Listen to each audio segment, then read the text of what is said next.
Bonjour à tous, nous nous demandons aujourd'hui comment faire pour compter de 1 en 1, de 10 en 10 ou de 100 en 100. Alors le type d'exercice que vous allez avoir à faire, c'est que vous allez avoir un début de suite, de nombres qui se suivent, soit de 1 en 1, soit de 10 en 10, soit de 100 en 100, et on va vous demander de les continuer. Donc la première chose qu'il faudra faire, ce sera de se demander si ma suite, eh bien, elle compte de 1 en 1, de 10 en 10 ou de 100 en 100. Si je dis 204, 205, 206, je vois bien que j'ajoute à chaque fois une unité, c'est donc que je compte de 1 en 1. La suite sera donc bien 204, 205, 206. C'est mes unités qui changent, à chaque fois une de plus.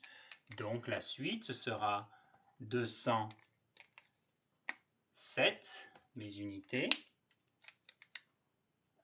208,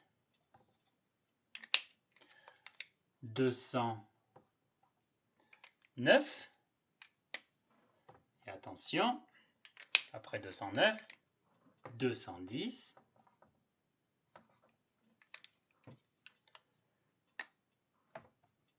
211,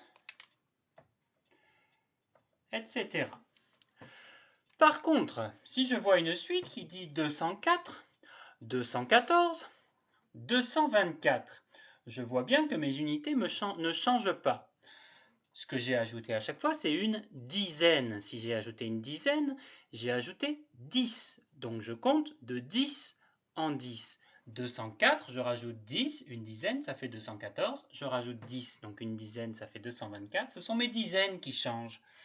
Et bien du coup, la suivante, ce sera toujours mes dizaines. J'ajoute une dizaine à chaque fois. 234, 244, 254, etc. Et enfin, ici, si on regarde, 204, 304, 404, on voit que mes unités ne bougent pas, c'est toujours 4, mes dizaines ne bougent pas. Je rajoute à chaque fois une centaine. J'en ai 2, j'en ai 3, j'en ai 4, je compte de 100 en 100. 204, 304, 404. Du coup, si je rajoute 100, ça fait 504.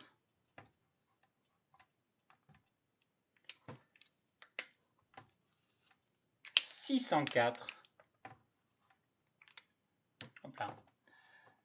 704, etc. Autre chose très importante,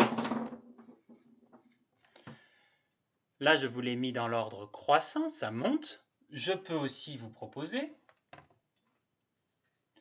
218, 217, 216, et là je vois que ça descend de 1, une unité, 8, 7, 6, donc ça fera 215, 214, 213, etc. De la même manière, j'aurais pu dire ici 478, 468. Regardez, je passe de 7 dizaines à 6 dizaines. Je compte de 10 en 10 à l'envers. 458, mes unités ne changent pas, mes centaines ne changent pas, juste mes dizaines. 448, etc.